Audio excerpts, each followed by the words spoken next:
The Admiral's laugh cut through the silence on deck. He was known for this, humiliating new operators, especially women who dared enter his world. 22 Navy SEALs stood at attention as he stopped in front of her, the only female in formation. "Tell me, Lieutenant Commander," he said loud enough for everyone to hear, "what's your kill count?" His smirk said everything. He expected 0. Her eyes remained forward, voice steady as steel. 467, sir." The deck froze. His face drained of color as whispers rippled through the ranks.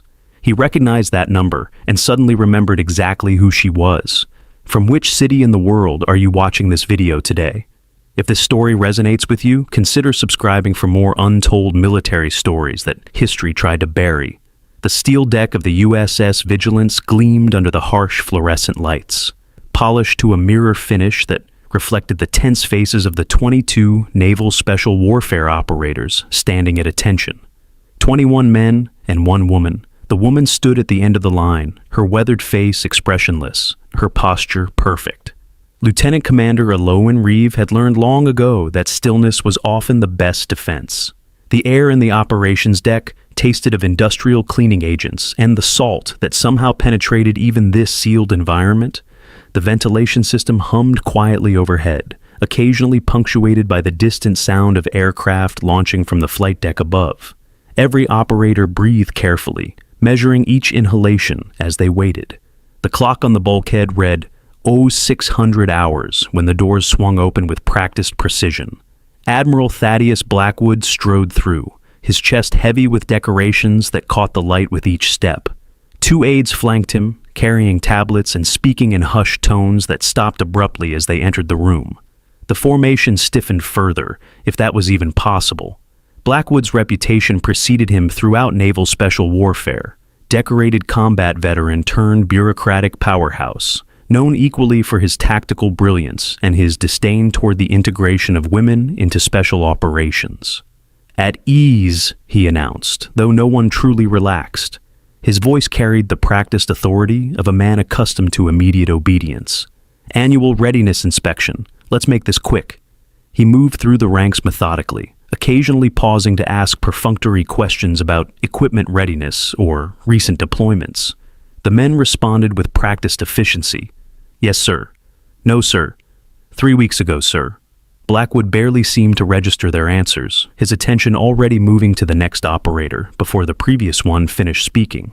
Chief Warwick stood 4 positions away from Elowen, his face impassive but his eyes alert. Unlike many of the others, he didn't shift nervously as the Admiral approached. He had been through too many inspections to waste energy on anxiety. As Blackwood approached Elowen, the room's atmosphere subtly shifted. Eyes flicked sideways, shoulders tensed. The Admiral slowed his pace, examining her with exaggerated scrutiny that made his intention clear to everyone present. "Lieutenant Commander," he paused, glancing down at the tablet an aide hastily handed him. "Reeve, is it?" "Yes, sir." Her voice was quiet but firm, carrying just far enough to reach him without echoing through the space. He studied her file on the screen, his expression growing increasingly skeptical. "Transferred in from 5th Group Support. Says here you've been with us 8 months. He looked up, eyes narrowing. "Seems your file is rather thin." "Yes, sir." The same tone, neither defensive nor apologetic. "Tell me, Lieutenant Commander, what exactly did you do before joining this unit?" "Forward support operations, sir." A few of the men exchanged glances. One of the senior operators, Chief Warwick, shifted his weight almost imperceptibly. His eyes fixed straight ahead, but his attention clearly focused on the interaction. "Support," Blackwood repeated, drawing out the word as though it were somehow suspect. "And they saw fit to fast-track you directly into operational status." He didn't phrase it as a question, but the implication hung in the air. "I go where ordered, sir." Blackwood's mouth twitched with amusement. A few of the junior operators smirked, reading the Admiral's cues and responding accordingly. "And you've seen combat, I presume? Or was your support confined to safe zones?" Elowen's eyes remained fixed forward, focused on a point somewhere beyond the Admiral's shoulder. "I've seen action, sir." "Is that so?" Blackwood's smile widened, his voice rising to ensure everyone heard. "Then tell me, Lieutenant Commander, what's your count?" The question hung in the air. Everyone knew what he was asking: confirmed eliminations, the metric many still use to measure an operator's effectiveness, despite official discouragement of such tallies. It was a question rarely asked in formal settings, and never during inspections. "Respectfully, sir, I don't keep count." Blackwood laughed, looking around to share his amusement with the room. Most joined in, though a few, including Chief Warwick, remained stone-faced. "Come now, Lieutenant Commander." Blackwood tapped the tablet with his index finger. "Numbers don't lie. It's a simple question for someone who's seen action. 1, 2, did you fire your weapon at all?" The silence stretched uncomfortably. In the back of the room, a communications officer entered quietly and whispered something to one of the Admiral's aides, who suddenly stiffened and tried to catch Blackwood's attention. The Admiral waved him off with a sharp gesture, focused on the moment he was creating. Ilawan's eyes shifted slightly, meeting the aide's panicked gaze for a fraction of a second before returning to their forward position. "Admiral," the aide attempted again, but Blackwood cut him off with a sharp gesture. "I'm waiting for an answer, Lieutenant Commander." Ilawan drew a slow breath. The room seemed to hold its collective breath with her. When she spoke, her voice was steady and clear, carrying to every corner of the suddenly silent space. 467, sir."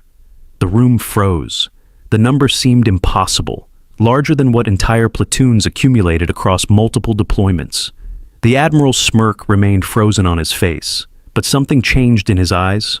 Recognition, then disbelief, then the first flicker of fear. "What did you say?" His voice had lost its mocking edge. 467 confirmed, sir." Another 83 probable. The smirk disappeared entirely. The Admiral's aide leaned in, showing him something on a second tablet. A communication marked with highest-level classification codes that flashed red against the screen's blue background. Blackwood took the tablet, his hand noticeably unsteady. He looked at Elowen again, this time studying her face with different eyes, as though seeing her for the first time. "Your previous designation?" he asked, his voice barely audible. "JSOC Task Force Umbra, Operational Detachment Sigma, callsign Spectre." Throughout the room, reactions rippled through the formation. A senior operator whispered "shit" under his breath. Another closed his eyes briefly, as though processing information that didn't align with his understanding of the world. Chief Warwick's posture became impossibly straighter. Blackwood's complexion had gone ashen. "Dismissed," he said abruptly, turning away. "Everyone dismissed. Now." As the formation broke, no one spoke. Operators filed out silently, many casting glances at Elowen, who remained perfectly still. Only after the room had nearly emptied did she move toward the exit. "Reeve." Blackwood's voice stopped her. The Admiral stood alone now, his aides having withdrawn to the corridor. "My office, 15 minutes." The hallways of the USS Vigilance curved gently, following the contours of the massive carrier's hull. Elowen walked them with quiet efficiency, her footsteps barely audible against the metal flooring. Around her, other personnel moved with purpose, but she noted the way they created space around her, conversations faltering as she passed. News traveled fast on a ship, even one this size. She paused outside the Admiral's office, checking her watch. 14 minutes since dismissal. She waited the additional 60 seconds before knocking. Not early, not late. Precision had kept her alive this long. "Enter." Blackwood's voice had regained some of its authority, though it lacked the earlier smugness. She stepped inside, closing the door behind her. The office was surprisingly austere for a flag officer. Functional furniture, minimal decorations beyond the obligatory unit insignias, and a single photograph of Blackwood receiving his first command. The lights were dimmed, slightly throwing the Admiral's face into partial shadow as he sat behind his desk. "Sit." He gestured to the chair across from him. Between them lay a sealed file marked with black classification bars, the kind reserved for the highest level of operational security. 12 years, Blackwood said quietly after she had seated herself. 12 years I've carried the Khyber Pass operation as mine. "Yes, sir." Her voice betrayed nothing. 43 men credited to my command decisions that day. 42, sir. The correction hung between them, its significance clear to both. Blackwood opened the file, revealing after-action reports and photographs. A mountain pass covered in snow, bodies scattered across rocky terrain, a younger Blackwood receiving a silver star. "You were never supposed to resurface," he said, turning a page to reveal an operational chart with multiple names redacted. Task Force Umbra was disbanded, all operators reassigned he stopped. "Or listed as casualties of unrelated operations," Elowen finished. "Operational security." "Then why are you here, Spectre? Why now?" "New administration, new priorities." She nodded toward the window, where through the glass they could see an aide approaching with more documents. "The old ghosts are being reassigned." Blackwood's intercom buzzed. "Admiral, SecNav on Secure Line 1, Priority Alpha." He didn't move to answer it, his eyes still fixed on Elowen. "They know you're here." "They sent me here," Elowen corrected. "The question is whether they sent me because of you or despite you." The intercom buzzed again, more insistent this time. Blackwood ignored it, leaning forward across the desk. "The count. Is it accurate?" "To the best of my knowledge. I didn't keep the tally. JSOC Intelligence Directorate did." "For what purpose?" "You know why, sir. Asset valuation, cost-benefit analysis." Blackwood's jaw tightened. "You were given impossible missions." "No, sir. Just missions no one else could acknowledge." She nodded toward the file. "Like Khyber Pass."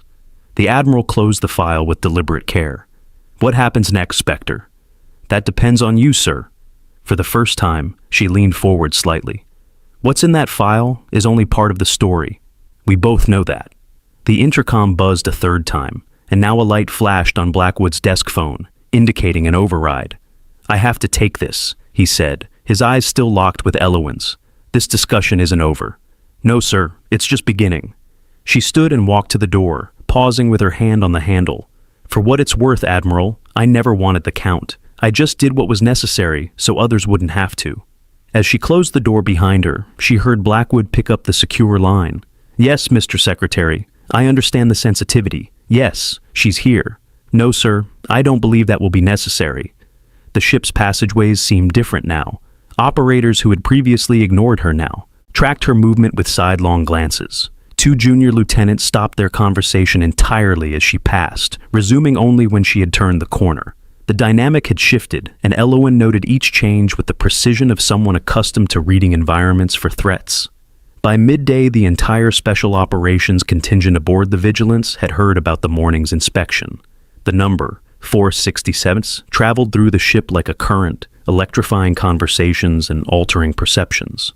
No one spoke it aloud in her presence, but Elowen felt it nonetheless, a gravitational force that had suddenly appeared in their shared universe. The officer's mess was half empty when she entered at 1300 hours. She selected her food with care, protein, complex carbohydrates, minimal processing, and sat alone at a table near the bulkhead, where she could observe the entire space. Conversations dimmed as she entered, then resumed at lower volumes. Several operators who had been seated near her chosen position found reasons to relocate. Chief Warwick entered a few minutes later, his tray laden with the day's offering of Salisbury steak and mashed potatoes. He surveyed the room, noting the empty space around Elowen, then walked directly to her table and set his tray down across from her. "Mind if I join you, Lieutenant Commander?" She gestured to the empty seat with her fork. For several minutes they ate in silence, Warwick occasionally glancing up to observe the reactions of others in the mess. "Spectre," he finally said, his voice low enough that only she could hear. "I thought it was a ghost story, something they told us in training to make us push harder." Elowen continued eating, not looking up from her tray. "They said you killed a Taliban commander with a spoon once." A slight pause in her chewing was the only indication she had heard him. "It was a fork," she said finally. "And he wasn't Taliban." Warwick studied her, then nodded slowly, accepting the correction and its implications. "The men are talking, the number. Is it real?" "Numbers don't lie. Isn't that what the Admiral said?" "You understand this changes things." Warwick glanced around the empty mess. "There are operators aboard who've done 10 deployments and haven't broken triple digits. You're carrying more than most platoons." "I didn't keep count. They did." She pushed her tray away, the food half-eaten. Every operation, every target, all filed away by people who never had to look them in the eyes. As she stood to leave, Warwick spoke again. "Blackwood's been in his office all day. Secure calls, classified visitors. Something's happening." "Something's always happening, Chief. That's why we exist." The afternoon passed in routine tasks, equipment checks, operational readiness drills, physical training. Alawan moved through each with the same quiet efficiency she always displayed, but she noted subtle differences in how others responded to her. Senior officers who had previously micromanaged her work now simply acknowledged and moved on. Junior operators who had once ignored her guidance now complied without question. The ship's cycle transitioned to night operations, lights dimming to preserve night vision on the flight deck and create artificial day and night cycles for the crew. Alawan returned to her quarters at 2200 hours, securing the door behind her. The space was minimal: a bunk, a small desk, storage for personal effects and equipment. Unlike many operators who decorated their spaces with photographs, mementos, or good luck charms, Alawan's quarters remained utilitarian.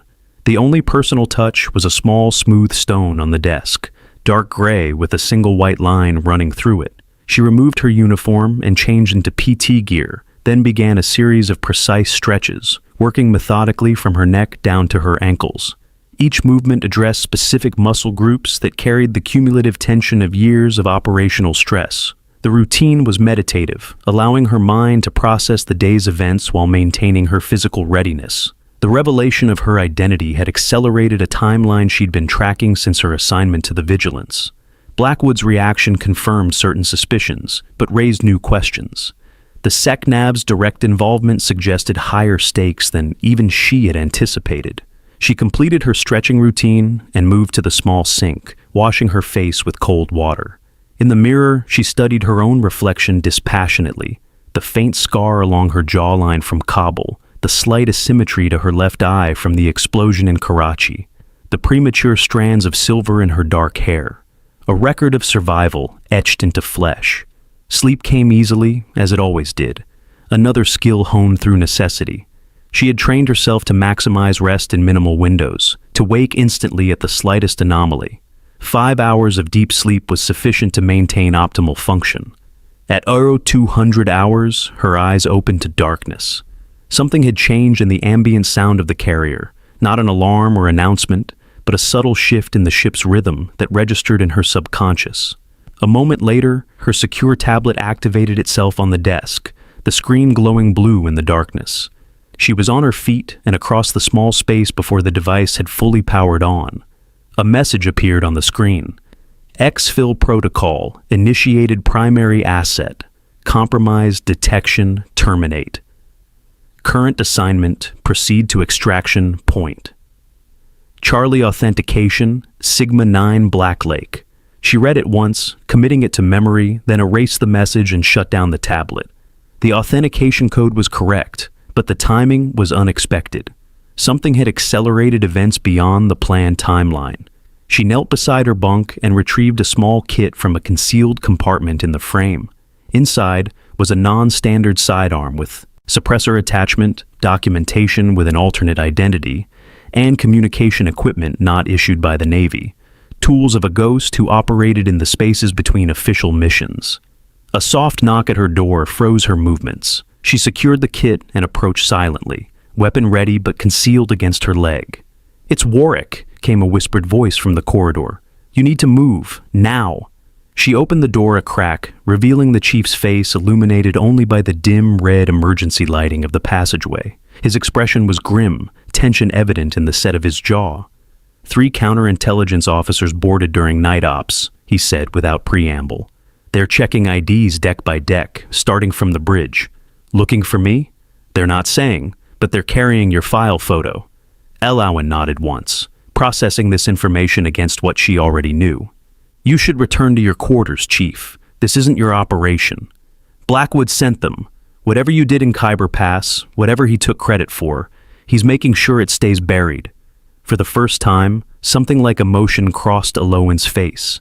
A momentary hardening around the eyes, a subtle tightening of her jaw.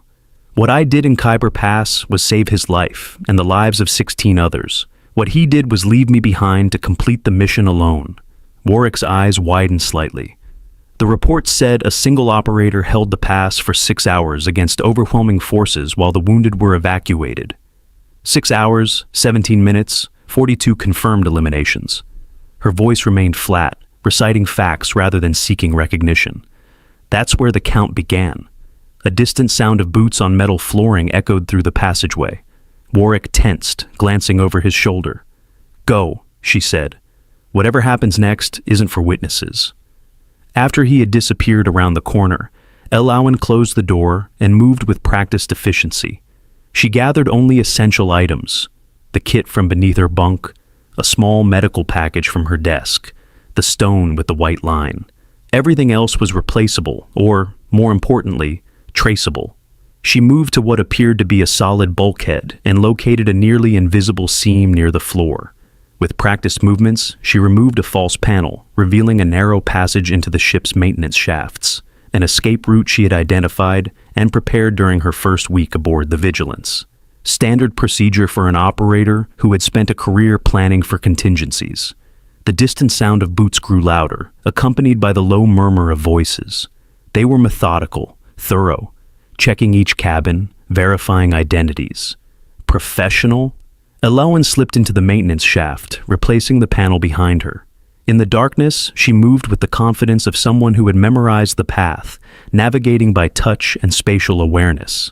The carrier's infrastructure was a maze of access tunnels, ventilation shafts, and maintenance corridors, invisible to most crew members, but essential to those who understood how to move unseen.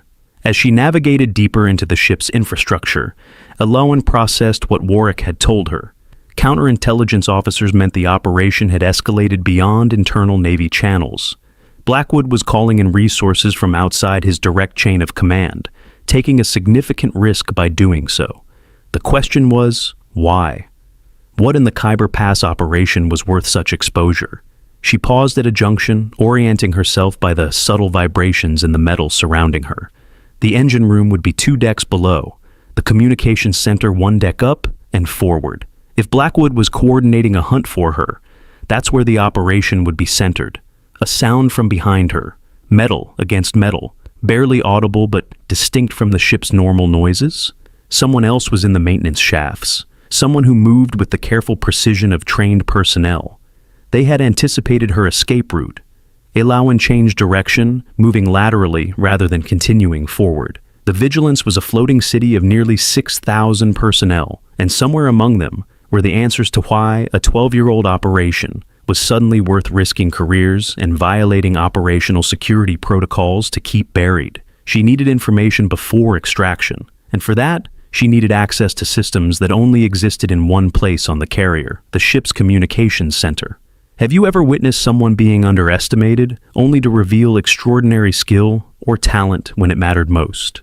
Share your story in the comments, and if this military drama resonates with you, subscribe for more stories of unsung heroes and the moments that define them.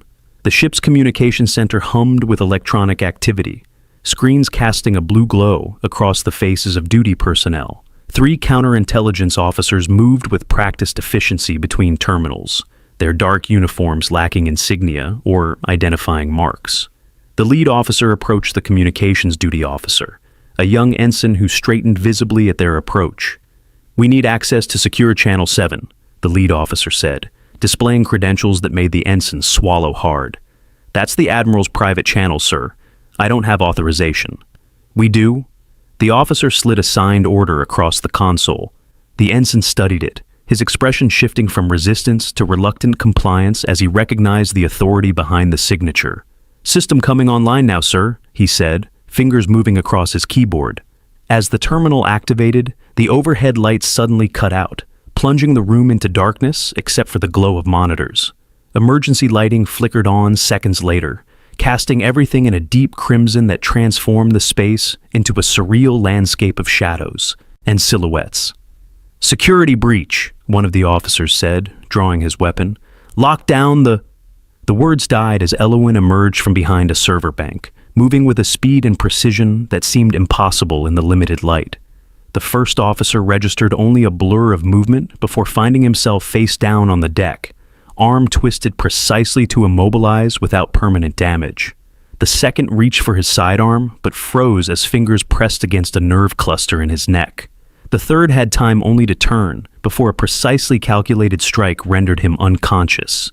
7 seconds from emergence to resolution, No wasted movement, no unnecessary force. The terrified ensign raised his hands. "Please, Relax," Alawan said, moving to the terminal. "I'm not here for you." Her fingers flew across the keyboard with practiced familiarity, navigating through security protocols with the efficiency of someone who had designed similar systems. Classified channels opened under her touch, revealing layers of information invisible to standard military personnel. "You have two choices," she said to the ensign without looking away from the screen. "You can stay and observe what happens next, understanding that doing so makes you a witness to classified information. Or you can walk out that door, report that you were temporarily relieved of duty by counterintelligence officers, and maintain plausible deniability." The young officer hesitated, his gaze moving between Alawan and the three incapacitated agents. "Who are you?" "Someone trying to correct a mistake." She glanced at his name tag. "Ensign Harris, some questions are safer left unasked, and some truths are dangerous to know." He stood, straightening his uniform with shaking hands. "I'll report the counterintelligence presence as ordered, ma'am." "Wise choice." As he left, Alawan continued her search through secured files, documents flashing across the screen, mission reports, personnel files, and finally video footage labeled Khyber Pass Operation, Command Review, Classified. The video showed a younger Blackwood, his face streaked with blood from a head wound, being loaded onto a helicopter with other injured personnel. In the background, gunfire and explosions rocked a narrow mountain pass, the camera shaking with each detonation. A single figure, face obscured by tactical gear, but unmistakably female by her build, provided covering fire with methodical precision, each shot finding its mark despite the chaos. Blackwood, despite his injuries, was conscious in the footage. As the helicopter prepared to lift off, he looked directly at the camera and spoke to someone off-screen, his words clear despite the surrounding noise. "No extraction for Spectre. Mission parameters remain. Target must be eliminated regardless of casualties." The video continued, showing the lone operator fighting as the helicopter disappeared into the gray mountain sky, systematically eliminating attackers while advancing deeper into the pass rather than retreating. The footage cut abruptly as the operator disappeared into a cloud of snow and debris kicked up by an explosion. Alawan watched her own past unfold on the screen, her expression unchanged by the evidence of her betrayal. The memories had long ago been compartmentalized, filed away as operational data rather than personal trauma. She copied the files to a secure drive, then initiated a ship-wide broadcast override, a protocol intended for emergency communications that would commandeer every screen on the vessel. Throughout the USS Vigilance, monitors flickered as the Khyber Pass footage began playing. In the crew mess, conversations stopped mid-sentence. On the flight deck, maintenance crews paused their work. In officers' quarters, men and women, awoken from sleep, stared at screens normally used for operational data, now showing classified combat footage. And on the bridge, Admiral Thaddeus Blackwood watched in growing horror as his past materialized on every screen, exposing a truth buried under 12 years of carefully constructed fiction. The Admiral's private quarters were located just aft of the bridge, allowing immediate access during emergencies. Blackwood burst through the connecting door, still securing his uniform, face flushed with a combination of sleep deprivation and mounting panic. "What the hell is happening?" he demanded of the bridge crew. "Who authorized this broadcast?" The bridge officer stood frozen, transfixed by the monitors where the footage continued playing, now showing aftermath photography. Bodies in the snow, blood-stained intelligence documents, and finally, a figure emerging from the past 12 hours after the extraction, carrying both the targeted intelligence package and the dog tags of 3 operators left behind in the initial retreat. "Shut it down!" Blackwood shouted, his composure crumbling visibly. "This is classified material." "We can't, sir," a communications officer responded, fingers moving frantically across his console. "The systems locked us out." He paused, looking up with growing alarm. "And it's not just playing on the ship. It's being transmitted to CENTCOM, Pentagon, and JSOC headquarters." The bridge doors opened again. Elowen entered, flanked by Chief Warwick and the ship's executive officer, Commander Hayes. The room fell silent, every eye turning toward the trio. Warwick's presence suggested a division of loyalties among the crew. The XO's involvement indicated something far more significant than a personal vendetta. "What have you done?" Blackwood whispered, his face drained of color as the implications registered fully. "Numbers don't lie, Admiral," she said, her voice carrying across the suddenly silent bridge. 42 in the pass, 425 more across 12 years of operations you and others like you authorized, then buried, always alone, always deniable. "You were a weapon," Blackwood hissed, glancing nervously at the bridge crew, witnessing his unraveling.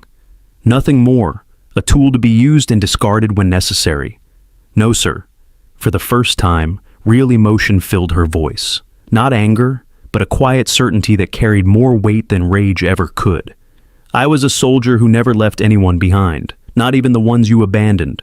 The XO stepped forward, his face grim. "Admiral Blackwood, I have orders from SecNav to relieve you of command, effective immediately." Two Marine guards entered, taking positions on either side of the Admiral. Their presence transformed the moment from confrontation to formal proceeding. "On what grounds?" Blackwood demanded, though the tremble in his voice suggested he already knew. Commander Hayes looked to Elowin, then back to Blackwood. "Falsification of after-action reports, misappropriation of classified resources, and the illegal targeting of a protected intelligence asset." He nodded toward Elowin. "Lieutenant Commander Reeve was reassigned to this vessel under direct orders from JSOC Command as part of Operation Clean Slate, the review of compromised historical operations." "You were being evaluated, Admiral," Elowin said quietly, "and you failed." Blackwood stared at her, comprehension dawning in his eyes. "You set me up. The transfer, the inspection. You set yourself up 12 years ago in that pass," she corrected him. "I just gave you the chance to finally do the right thing." She reached into her pocket and removed a worn, sand-encrusted dog tag, placing it on the console between them. The name stamped into the metal was visible to everyone present. Blackwood. "I kept it," she said, "to remind myself that sometimes the people we save don't deserve it." The Admiral stared at the tag. The one that had marked him as killed in action before Elowin's intervention changed his fate. His shoulders slumped as the final truth settled over him, visible to everyone present. The mythology he had constructed, the career built on stolen valor, collapsing in a single moment of undeniable truth. "Lieutenant Commander Reeve," he said formally, using her real rank and name for the first time, "I would like to officially revise my report on the Khyber Pass operation." The room held its breath. "Spectre didn't hold the pass alone," he continued, his voice breaking slightly. "Spectre carried me back to the extraction zone after I was wounded, attempting to secure the intelligence package. I ordered her to leave me and complete the mission. She refused that order, saved my life, returned me to the extraction helicopter, and then, against direct orders to withdraw, turned back to secure both the intelligence and the remains of our fallen." He removed his own admiral's insignia and placed it beside the dog tag. "I hereby resign my commission, effective immediately, and submit myself for disciplinary review." The Marine guards stepped forward, preparing to escort him from the bridge. "Wait," Elowin said. She picked up the insignia and dog tag, studying them briefly before holding them out to Blackwood. "Keep them. Remember what they cost." The Admiral's hands trembled as he accepted the items, their weight suddenly different in his grasp. "Why?" "Because you're not the only one who needs to answer for what happened. You're just the first." An uneasy silence settled over the bridge as Blackwood was escorted out, the implications of her words hanging in the air. The systematic betrayal of operators like Spectre wouldn't have been possible without authorization from the highest levels of command. Commander Hayes cleared his throat. "All personnel, return to your stations. Lieutenant Commander Reeve, SecNav is requesting secure communication with you immediately." "Understood." Elowin turned to Warwick, who had remained silent throughout the confrontation. "Chief, I need your assistance."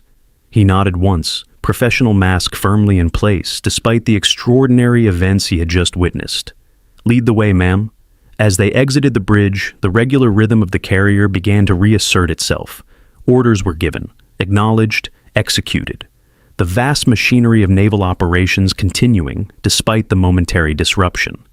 Only the occasional glances toward Elowin suggested anything unusual had occurred. The XO's office was smaller than the Admiral's, but similarly utilitarian.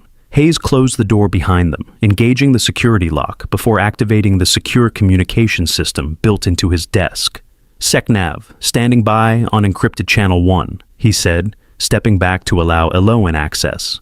The screen flickered to life, revealing the stern face of Secretary of the Navy, Amanda Chen. Her expression gave nothing away, though the late hour in Washington was evident in the darkness visible through the window behind her. "Lieutenant Commander Reeve," she said without preamble, "report status." "Initial objective achieved, ma'am. Admiral Blackwood has been relieved of command and has admitted to falsification of the Khyber Pass operation records." "And the secondary documentation?" "Secured. The Umbra files contain confirmation of at least 6 other operations where commanders took credit for actions performed by deniable assets." Chen nodded, satisfaction briefly visible in her eyes. "The President was briefed an hour ago. He's authorized full scope for clean slate. The days of operators being used as ghosts and then discarded are over." "With respect, Madam Secretary, I'll believe that when I see it. This isn't the first time promises have been made." "No, but it's the first time the evidence has been impossible to ignore." Chen leaned forward. "You've done your part, Commander. The rest of the task force is being activated as we speak. Your new orders are being transmitted now." The computer beeped softly, indicating the arrival of encrypted data. "Understood," Eloan said. "And Admiral Blackwood will face a closed military tribunal. His cooperation may mitigate his sentence, but his career is over." Chen's expression hardened, as are those of several others who authorize similar operations. The Joint Chiefs have been instructed to cooperate fully with the investigation. There will be resistance. Undoubtedly, that's why we need operators like you leading the task force, people who understand what was sacrificed. Chen paused, studying Eloan's face. "The President specifically requested you for this. Said it was time for the ghosts to step into the light. Not all ghosts want to be seen, Madam Secretary. Perhaps, but all deserve to be acknowledged." Chen glanced at something off-screen. "I have to brief the President again in 10 minutes. Commander Hayes has your full operational package. Good hunting, Spectre." The screen went dark, leaving the 3 of them in momentary silence. Hayes opened a secure drawer in his desk and removed a sealed file with the highest classification markings. "Your new orders, Commander. Effective immediately, you're detached from your current assignment and reassigned to Joint Special Operations Command, Task Force Clean Slate." Eloan accepted the file, but didn't open it. "And the Vigilance? Will continue her deployment under my command until a replacement for Admiral Blackwood can be assigned." Hayes extended his hand. "It's been an honor having you aboard, Commander, even if most of us didn't know who you really were." She accepted the handshake, noting the genuine respect in his eyes. "The crew performed admirably under difficult circumstances. They'll have questions. Rumors are already spreading. Let them spread. Sometimes legends serve a purpose." Hayes nodded, understanding the value of operational mythology in their world. "There's a transport waiting to take you to the rendezvous point. Chief Warwick will escort you." As they made their way through the carrier's passages toward the flight deck, Eloan sensed a shift in the atmosphere around her. The same operators who had once smirked at Blackwood's mockery now moved aside respectfully. Not fear, something deeper. Recognition of what she represented. The shadows where their country sent its best to do what could never be acknowledged. The night air on the flight deck cut through her uniform, carrying the scent of jet fuel and salt. A helicopter waited, rotors already spinning, its pilot completing pre-flight checks. Warwick paused at the edge of the marked safety zone, the rotor wash whipping his uniform. "Commander," he said, raising his voice to be heard over the engine noise, "there's something you should know." She turned to him, waiting. "That extraction message you received, it didn't come through official channels." "I'm aware of that, Chief. It came from someone inside Naval Intelligence, someone who knew exactly when the counterintelligence team was boarding." His eyes met hers directly. "Someone trying to get you off the ship before you could expose. Blackwood, that had occurred to me. Which means Blackwood has protection at the highest levels." Eloan nodded, having already calculated the implications. "It also means someone betrayed the operation to warn him I was coming. And that someone will now know you've survived and succeeded. Let them know." For the first time, a cold smile touched her lips. "It'll make the hunt more interesting." Warwick shook his head slightly. "You've been fighting their wars for 12 years, Commander. Maybe it's time to let someone else carry that weight. These aren't their wars, Chief. They're ours. The ones we fight in the spaces between official conflicts. She glanced toward the helicopter. The difference is, now we're fighting in the open. He followed her gaze to the helicopter, where two figures in unmarked tactical gear waited. Your new team? Part of it. She reached into her pocket and removed the stone with the white line that had sat on her desk, her one personal item. She held it out to Warwick. This was from the pass. I've carried it since that day. He accepted it cautiously, feeling its smooth weight. Why give it to me? Because ghosts shouldn't carry anchors, and because I want someone to remember the mission that started the count. Warwick closed his hand around the stone, understanding the significance of what she was entrusting to him. What happens when you find them all? The ones who betrayed operators like you? I don't know, Chief. I've never planned that far ahead. She turned toward the helicopter, but Warwick's voice stopped her one last time. The count, Commander, 467. Were they all necessary? Elowen paused, the question settling on her like the weight she had carried for 12 years. Every one of them thought they were protecting something worth dying for. I made sure to find out what that was before I took it from them. With that, she strode toward the waiting helicopter, the rotor wash pressing her uniform against her body, revealing for a moment the outline of scars and muscle beneath, the physical record of what it cost to become a ghost. Inside the helicopter, the two operators nodded in greeting. No names were exchanged, those would come later if they survived long enough to matter. One handed her a tactical vest and communications gear, which she donned with practiced efficiency. The other passed her a tablet displaying a map with multiple locations marked in red. Priority targets, the operator explained, voice neutral, despite the extraordinary nature of their mission. Officers who utilized Umbra assets and then buried the operations. Elowen studied the map, recognizing several names. Each represented missions like Khyber Pass, moments where operators had been sacrificed for convenience or careers. How many total? 37 identified so far, more being uncovered as we speak. The helicopter lifted off, banking sharply away from the carrier. Through the open door, Elowen watched the vigilance recede into the darkness, its lights forming a constellation against the black ocean. For 12 years, she had operated in the spaces between official missions, moving like a ghost through conflicts that would never appear in history books. Now she was hunting the architects of those shadows, bringing them into the light they had so carefully avoided. The tablet beeped with an incoming message. A new name had been added to the target list, one that made Elowen's jaw tighten imperceptibly. General Victor Hargrove, chairman of the Joint Chiefs of Staff. The operator who had given her the tablet watched her reaction carefully. Problem, Commander? No, she replied, her voice neutral. Just unexpected connections. Hargrove was added 10 minutes ago. Intelligence indicates he personally authorized 7 Umbra operations, including yours. 7 operations. 7 ghosts like her, created and then abandoned when convenient. The count expanded in her mind, not just her 467, but the accumulated weight of all the others who had been sent into the shadows and left there. The helicopter banked again, heading toward a distant ship, visible only as running lights on the horizon. Their first rendezvous point, where the rest of Task Force Clean Slate waited. The hunt was just beginning. Commander, the pilot called back. We've got company. 2 aircraft approaching from the west, military signatures, but no identification transponders. Elowen moved to the cockpit, studying the radar display. The aircraft were moving fast on an intercept course. Not Navy. Their flight patterns suggested Air Force Special Operations. Someone with enough authority to scramble military assets off the books. Evasive maneuvers, she ordered. Maintain communications blackout. We're still 40 minutes from the rendezvous, the pilot noted. They'll catch us before we reach the ship. Then we changed the plan. She returned to the cabin, securing her harness before addressing the 2 operators. It seems General Hargrove doesn't appreciate being added to our list. They exchanged glances, reading the situation instantly. Water insertion? Elowen nodded. Plot a course to these coordinates. She entered numbers from memory into the tactical system. It's a submarine we used for exfiltration during Operation Sickle Moon. That's not in our contingency protocols, one operator noted, already preparing the equipment for a night water drop. Official contingencies are compromised, Elowen replied.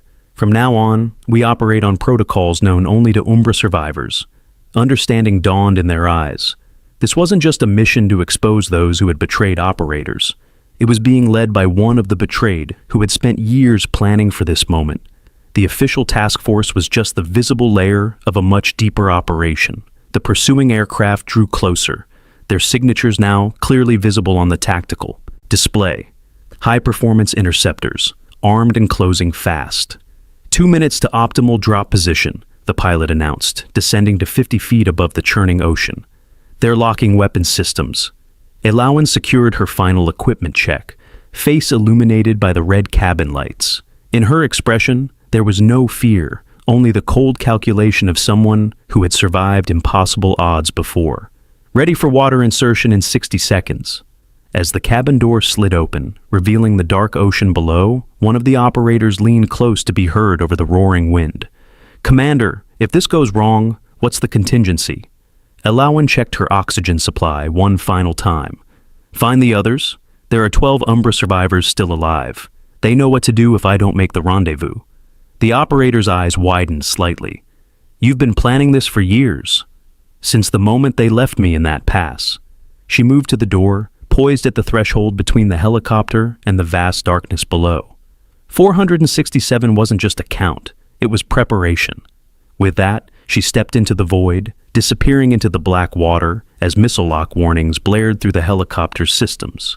Have you ever wondered about the invisible warriors who carry out the most dangerous missions, only to have others take credit for their sacrifices? What do we owe to those who fight in shadows so deep that even their victories must remain unacknowledged?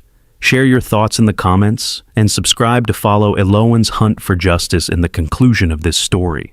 The impact with the ocean surface came at precisely the angle Elowen had calculated, steep enough to minimize the force, shallow enough to prevent injury. Cold water enveloped her as she plunged beneath the surface, her specialized gear automatically adjusting to the pressure. Above, the night sky flashed with light as missiles streaked toward the helicopter. She watched from beneath the waves as the pilot executed a desperate evasive maneuver, deploying countermeasures that bloomed like underwater fireworks from her perspective. The missiles detonated harmlessly in the helicopter's wake, the explosion rippling through the water around her. 20 feet down, Elowen activated her underwater propulsion device, a compact unit that pulled her smoothly through the darkness. Her night vision system rendered the ocean in shades of green, revealing the vast emptiness surrounding her. She'd made hundreds of water insertions during her career, but this one carried different stakes. This wasn't an operation for faceless superiors. This was personal.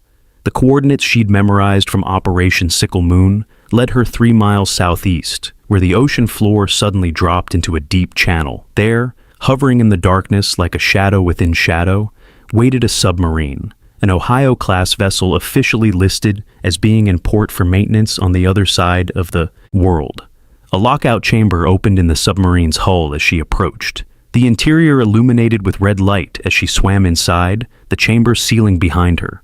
Water drained with clinical efficiency, leaving her standing in her dripping gear as the inner hatch unsealed.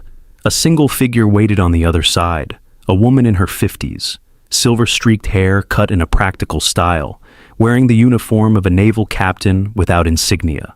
Only her eyes revealed familiarity as she studied Elowen. "You're 2 hours early, Commander," she said mildly, "and missing your extraction team." The timeline accelerated, Captain Vega. Elowen removed her breathing apparatus. Hargrove's people move faster than anticipated. Vega's expression tightened at the name. So they know. They know something, enough to scramble intercept aircraft without proper authorization. The captain nodded once, processing this development. "Your team? Following secondary protocols. They'll meet us at Waypoint Echo if they make it. If they don't?" Elowen met the captain's gaze directly. "Then, we continue without them. The mission parameters haven't changed." Vega studied her for a moment longer, then turned toward the submarine's interior. "Get changed. The others are waiting in the command center." "Others?" Elowen hadn't expected additional personnel.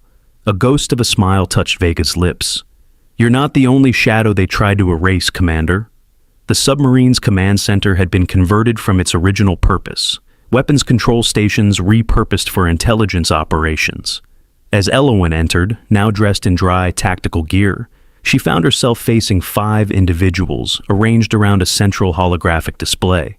She recognized each face instantly, despite never having met them in person. Task Force Umbra operators, all presumed dead or permanently reassigned to deep cover operations. Ghosts like her, who had served in the spaces between official missions. Commander Marcus Chen, reported killed in Yemen 7 years ago. Lieutenant Adira Nazari, listed as missing in action during an operation in Kazakhstan. Chief Rafael Ortega, officially retired after a training accident, left him disabled, an accident that never occurred. Lieutenant Commander James Blackfeather, whose helicopter supposedly crashed in the Hindu Kush. And finally, Captain Catherine Vega herself, the original architect of Task Force Umbra, who had allegedly died of a heart attack 3 years earlier. Spectres, Vega said simply, using their shared operational designation. All of you were selected because you survived what was meant to kill you, because you completed missions others deemed impossible, and because each of you was betrayed by the same command structure. The holographic display between them showed a complex network of connections, names, operations, dates. At the center, General Victor Hargrove, chairman of the Joint Chiefs. Operation Clean Slate is official. Policy as of 2300 hours, Vega continued, authorized by the president himself after evidence of systematic abuses came to light. What is not official, what will never appear in any record, is our parallel operation. Elowen studied the display, seeing her own operational history woven into the larger pattern. Stalking horse, she said, understanding immediately. The official investigation is cover for something else. Precisely? Vega expanded a section of the display. While JSOC conducts its official review, we'll be targeting the black sites, archives, and personnel that would otherwise be sanitized before investigators arrive. How deep does it go? Blackfeather asked, his voice carrying the distinctive accent of the Lakota Nation. All the way to the top, Vega replied. Hargrove created a parallel command structure within JSOC, operations authorized only by him and a select group, deniable at every level. Task Force Umbra was just one component. The display shifted again, revealing a timeline of operations spanning 15 years. Hundreds of missions conducted by operators who officially didn't exist, targeting objectives that would never appear in any briefing. 467, Chen said, looking at Elowen. That's why you kept count.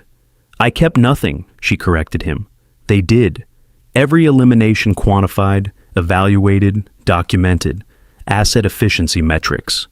What they didn't document, Vega interjected, were the operators who carried out those missions, or what happened to them afterward. The hologram transformed again, displaying personnel files, dozens of them, each marked with a simple designation. Terminated. 34 operators, Vega said, her voice hardening, all eliminated after their missions were complete, not by enemy action, by our own command structure. The room fell silent as the implications settled over them. They weren't just betrayed operators, they were survivors of a systematic purge. Why keep us alive? Nazari asked, her fingers unconsciously tracing a scar along her jawline. Because they couldn't find us, Vega answered simply. Each of you went off-grid after your final mission. Each of you recognized the threat and disappeared, and each of you has spent years gathering evidence, just as I have. Why now? Ortega asked, leaning forward on prosthetic legs that had replaced those lost during his training accident. Vega looked to Elowen. Because the Admiral made a mistake. He recognized one of his ghosts. The final piece clicked into place in Elowen's mind. You engineered my assignment to the Vigilance. I identified the weak link in Hargrove's chain, Vega corrected. Blackwood was the most vulnerable, the most likely to break under pressure. Your history with him made you the perfect catalyst. And the extraction order I received? Not from us, Chen interjected. That came directly from Hargrove's people. They were monitoring Blackwood, realized what was happening, and tried to pull you out before you could expose him. Elowen absorbed this new information, recalibrating her understanding of recent events. So, now we're in a race. The official investigation versus Hargrove's cleanup operation. With one advantage, Vega said, manipulating the display again. We know where the bodies are buried, literally. The hologram now showed a remote mountain facility, a compound built into the side of a peak in the Hindu Kush, not far from where the Khyber Pass operation had occurred 12 years earlier. Site Erebus, Vega explained. Hargrove's Black Archive. Every operation, every elimination, every operator file, all stored in a facility officially listed as an abandoned listening post. Officially abandoned, perhaps, Blackfeather noted, but I'm guessing well defended in reality. 2 platoons of private military contractors with no official affiliation, automated defense systems, biometric access limited to 7 individuals, including Hargrove himself. Impossible to breach, Nazari said, studying the facility's schematics. Nearly impossible, Vega corrected, unless you happen to have the access credentials of one of those 7 individuals. All eyes turned to the captain. Before my heart attack, I was the 8th person with access. When they removed me from the program, they deleted my credentials, but not the backdoor I created in the system. For the first time since the meeting began, Elowen felt something close to hope, not just for justice, but for redemption. For all of them. What's the timeline? She asked. 12 hours, Vega replied. That's how long before Hargrove realizes the submarine is missing and connects the dots. We infiltrate at dawn, local time, extract the complete archives, transmit to secure servers, then make sure the world sees exactly what's been done in the name of national security. The 5 operators exchange glances, each carrying the weight of their own betrayals, their own impossible missions, their own survival against all odds. One last operation, Chen said quietly. One last mission, Vega agreed. But this time, we're not ghosts. This time, we leave a record. The Ohio-class submarine cut through the darkness of the Arabian Sea, its classified propulsion system, allowing speeds that would have seemed impossible for a vessel its size. On the bridge, Captain Vega coordinated with her skeleton crew, all former Umbra support personnel who had followed her off the books after her death. In the submarine's briefing room, Elawan and the other operators prepared their equipment with the methodical precision of those who had survived by leaving nothing to chance. Each movement was economical, each piece of gear selected with specific purpose. Your count, Blackfeather said as he checked his communications gear beside her. 467. Does it haunt you? Elowen continued her preparations without pausing. They weren't ghosts to me. Each one had a name, a reason, a cause they believed justified their actions. I made sure of that. You identified them all, before? Whenever possible. I wanted to know who I was removing from the world. She secured a specialized infiltration harness. It seemed important that someone remembered them as people, not just targets. Blackfeather nodded, understanding in a way only another operator could. And the ones who sent you? Who saw you as just a weapon? They're just numbers to me now. 37 targets, 7 authorization codes, 1 central facility. And after? When it's done? Elawan paused, the question settling on her shoulders like a physical weight. For 12 years, she had existed as Spectre, moving through shadows, completing impossible missions, surviving what was meant to kill her. The concept of after had never seemed relevant. I don't know, she admitted. I've never planned that far ahead. None of us have, Chen said, joining them.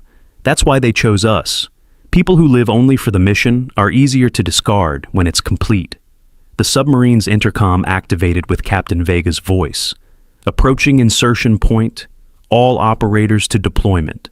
The Hindu Kush Mountains rose like jagged teeth against the pale dawn sky, their slopes still shrouded in shadow as the first light touched their peaks. Site Erebus was nestled in a narrow valley, its entrance disguised as an abandoned Soviet-era facility, its true purpose hidden beneath layers of cover stories and classified designations.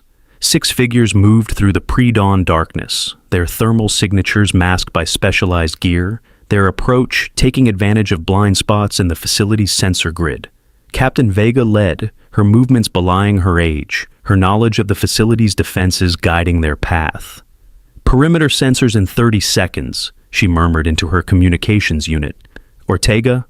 Ready, came the reply from half a mile away, where the former chief had positioned himself with his electronic countermeasure equipment. Deploying in 3, 2, 1. A pulse of focused electromagnetic energy temporarily blinded the facility's external sensors, creating a 30-second window in which the team crossed the final approach to the main entrance, a reinforced door set into the mountainside, disguised as maintenance access to long-abandoned equipment. Vega placed her palm against a concealed scanner. For 3 heartbeats, nothing happened. Then a soft click, followed by the sound of heavy bolts retracting. "Access granted," an automated system announced. "Welcome back, Captain Vega." "They never completely purged me from the system," she explained as they entered a narrow corridor. Too many redundancies they didn't fully understand. The corridor led deeper into the mountain, transitioning from rough-hewn rock to polished concrete, and finally to the sterile environment of a modern data facility. Security checkpoints appeared. Unmanned, the system's recognition of Vega's credentials automatically clearing their path. "This is wrong," Nazari whispered, her training making her instinctively suspicious of unopposed entry. "Where's the security team?" "Biometric system recognized authorized personnel," Vega replied. "Standard protocol is to remain at standby stations unless alerted." "Or they're waiting for us deeper in," Chen suggested. "Either way, we maintain the timeline. Central Archive is 2 levels down." They descended through the facility, passing empty workstations and darkened offices. The place felt like a mausoleum, a repository of secrets kept by the dead, guarded by shadows. The Central Archive occupied the heart of the mountain, a vast chamber filled with server banks, each humming with the accumulated data of decades of clandestine operations. At its center stood a sealed vault, its door a foot thick, designed to survive even if the mountain above it collapsed. "The physical archives," Vega explained, "documents too sensitive to digitize, evidence that could never be allowed to see daylight." "Including our files," Alawan added, understanding immediately. "The real records of Task Force Umbra." "Precisely." Vega approached the vault's control panel. "This will take several minutes to access. Establish perimeter security." As the others moved into defensive positions, Alawan studied the surrounding server banks. Each represented thousands of operations, countless lives affected by decisions made in secure rooms thousands of miles away. Somewhere in this digital labyrinth was the record of every mission she had ever undertaken, every target she had ever eliminated, every moment that had transformed her from a naval officer into a ghost. "Captain!" Chen's voice came urgently through the comm system. "We've got incoming. Multiple heat signatures approaching from the south entrance." "Security team?" "Negative. These are military-grade signatures. Special operations." Vega's hands continued working at the vault controls, her expression unchanged. "Hargrove's insurance policy. He must have been alerted the moment my credentials were used." "Timeline?" Alawan asked. 5 minutes to access the vault, another 3 to secure the contents." "That's too long," Chen responded. "They'll be on us in 3 minutes maximum." Alawan made her decision instantly, the tactical calculus second nature after years of impossible missions. "Nazari, Chen, establish blocking positions at the south access corridor. Blackfeather, secure our exit route. I'll cover the captain." They moved without question, each understanding their role in the rapidly evolving situation. As they disappeared into the facility's corridors, Alawan positioned herself with clear sightlines to all potential approaches to the archive. "They're coming for the same thing we are," she said to Vega, who continued working at the vault controls. "The evidence." "Yes." The captain's fingers moved with precision across the interface. "Hargrove can't afford for any of this to become public. Too many powerful people implicated, too many secrets exposed." In the distance, the first sounds of engagement echoed through the facility. The muffled reports of suppressed weapons, the dull thud of breaching charges. Chen and Nazari making contact with the approaching force. 2 minutes, Vega announced as the vault mechanism began its opening sequence. Alawan's comm unit crackled with Nazari's voice. "Heavy resistance. At least 12 operators, special forces equipment. We're falling back to secondary positions." "Acknowledged. Hold as long as you can." The vault door began to swing open, revealing rows of physical storage, document boxes, secure containers, and at the center, a specialized case marked with the highest classification designations. "There," Vega said, moving toward it, "the Umbra files." As she reached for the case, a new sound cut through the facility. the high-pitched whine of a specialized breaching tool coming from directly above them. They were cutting through from another level. They knew we were coming, Elowen realized. This was a trap. No, Vega corrected, securing the case. This was a contingency, one of many Hargrove would have prepared. The ceiling above them began to glow red as the breaching tool cut through the reinforced concrete. Particles drifted down like deadly snow. We need to move, now. They had just cleared the vault when the ceiling section collapsed, allowing armored figures to fast rope into the archive chamber. Elowen pushed Vega ahead, turning to lay down covering fire that would slow their pursuers without causing casualties. These weren't their enemies, just soldiers following orders, unaware of the larger game. "Black Feather," she called into her comm. "Status on our exit?" "Compromised," came the reply, punctuated by the sound of gunfire. "They've got the main shaft blocked, working on an alternative." "Ortega? I can get a helicopter to the North Ridge, but you'll have to find your own way there. 15 minutes maximum." Vega pulled Elowen into a side corridor as bullets impacted the wall where they had been standing. "There's a maintenance shaft that connects to an old ventilation system. It emerges half a kilometer north of the facility." "Lead the way." They moved deeper into the facility's labyrinthine interior, the sounds of pursuit growing more distant as they navigated passages not shown on standard schematics. Vega's intimate knowledge of the facility guiding them through blind corners and hidden access points. "Chen, Nazari, Black Feather," Elowen called through the comm. "Fall back to extraction point Baker. Repeat, extract to Baker." Static answered her. "Comms are being jammed," Vega said grimly. "They're on their own now." The maintenance shaft was little more than a crawl space, barely large enough for them to move through on hands and knees. Decades of dust covered every surface, their passage stirring it into clouds that threatened to choke them, despite their filtered masks. 500 meters to the exit," Vega said, her voice strained from the exertion. "The ventilation system widens after the next junction." As they reached the junction, a sound from behind them froze them both, the metallic scrape of someone else entering the shaft. Their pursuers had found their escape route. "Keep moving," Elowen urged. "I'll delay them." "There's no time for heroics, Commander." "Not heroics, mathematics. The evidence needs to get out. You need to get out with it." Vega studied her face in the dim emergency lighting, recognizing the calm calculation of an operator who had made such decisions countless times before. "We'll rendezvous at the extraction point. Go." As Vega continued forward with the case containing the Umbra files, Elowen positioned herself at the junction, using the narrow confines to create a choke point that would force their pursuers into a vulnerable position. The first figure appeared as a shadow against the dim light of the shaft, moving with the careful precision of trained personnel. Elowen waited until they committed to the final approach before acting, a swift, non-lethal strike that incapacitated without killing. No different than the countless operations she had conducted over 12 years, except this time she was targeting her own countrymen. A second figure appeared, then a third, each neutralized with clinical efficiency, left unconscious but unharmed in the narrow confines of the shaft. But the fourth was more cautious, holding back just beyond her reach. "Spectre," a voice called from the darkness. A familiar voice that made Elowen's blood go cold. "Stand down." General Victor Hargrove emerged into the dim light, his uniform exchanged for tactical gear, his face lined with the strain of recent events. "You've caused quite a disruption to my organization," he continued, maintaining a safe distance. "Impressive work, as always." "Your organization," Elowen replied, her voice neutral, despite the rage building inside her.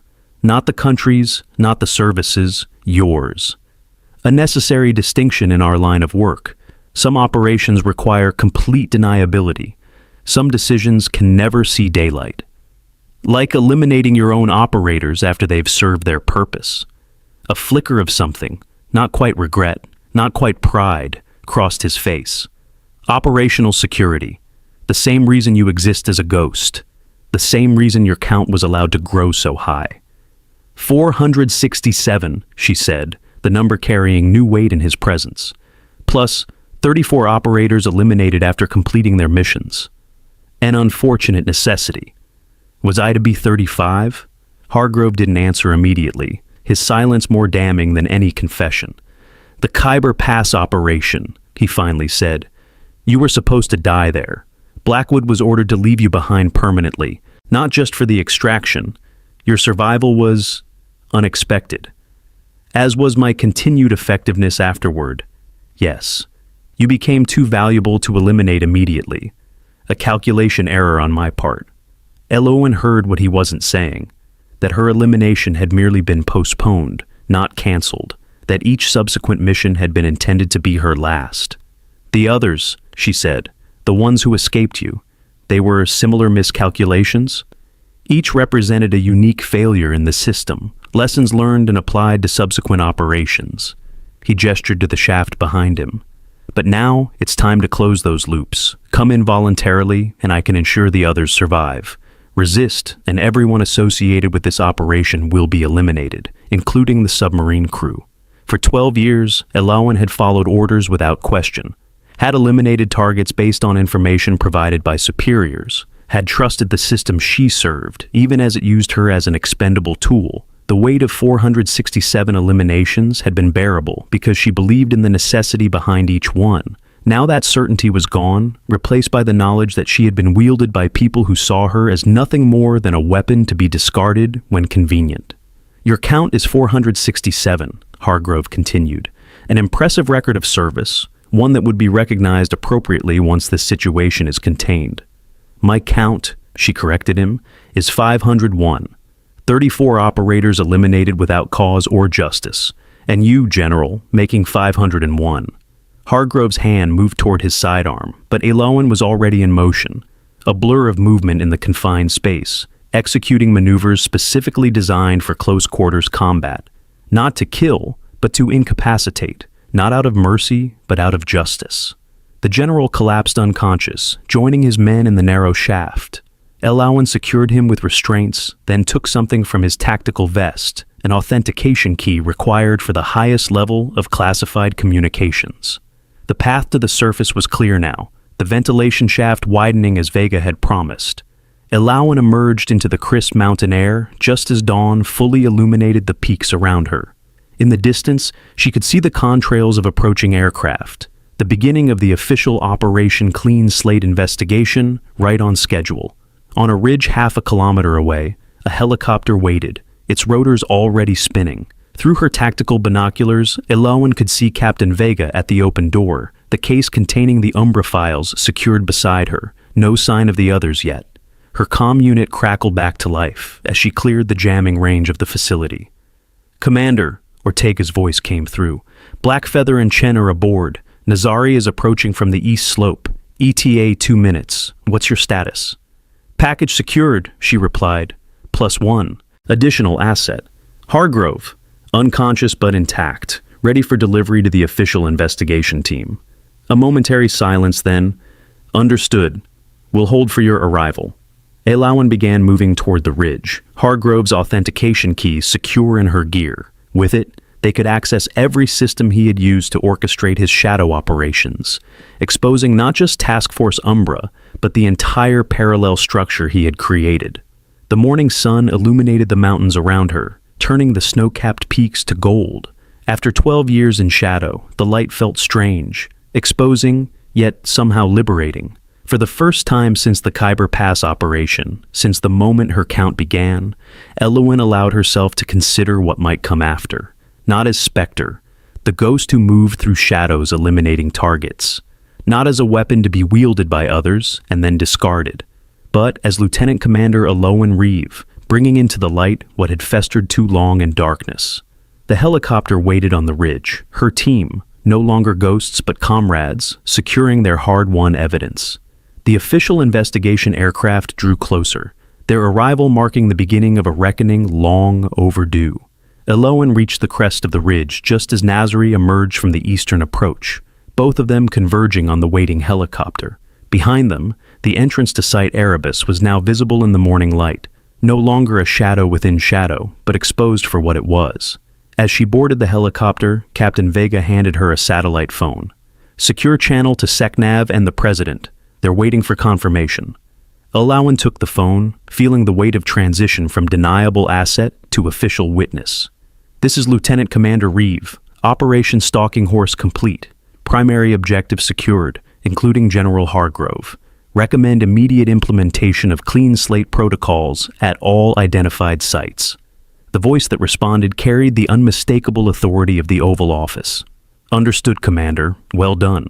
Transport is being arranged to bring you and your team directly to Washington.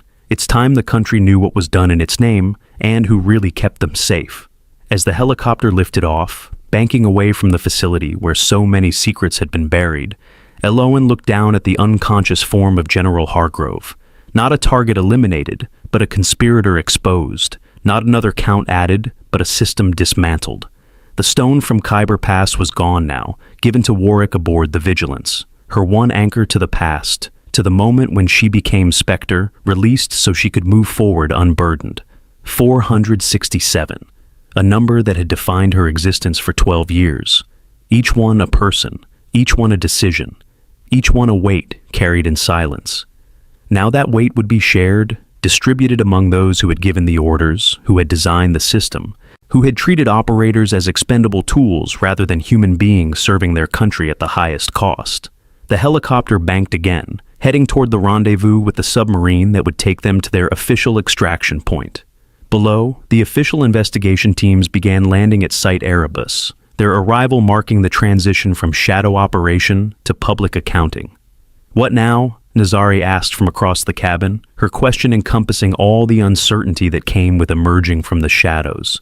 Elowen looked at each of them, Chen, Blackfeather, Ortega, Vega, Nazari, no longer ghosts but survivors, no longer weapons but witnesses. Now, we bring it all into the light, she said. Every operation, every decision, every name. And after?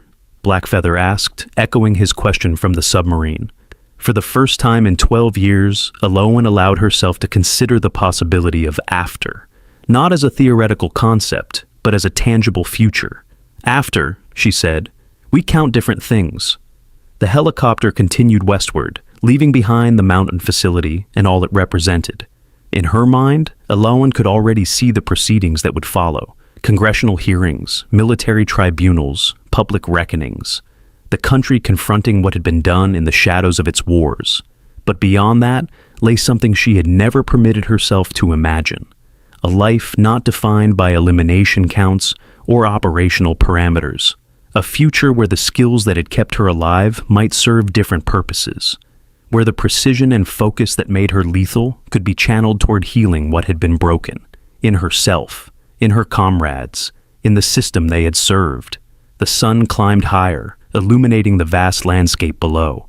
No longer a battlefield to navigate, but a world to rejoin. No longer shadows to move through, but open ground to traverse. 467 had been her count in darkness. In the light, she would count differently. Have you ever witnessed someone find redemption by exposing a difficult truth? How did bringing secrets into the light change them, and those around them? Share your reflections in the comments, and subscribe to explore more stories about the hidden heroes whose sacrifices often go unrecognized until someone brave enough stands up and says, "This is who I really am."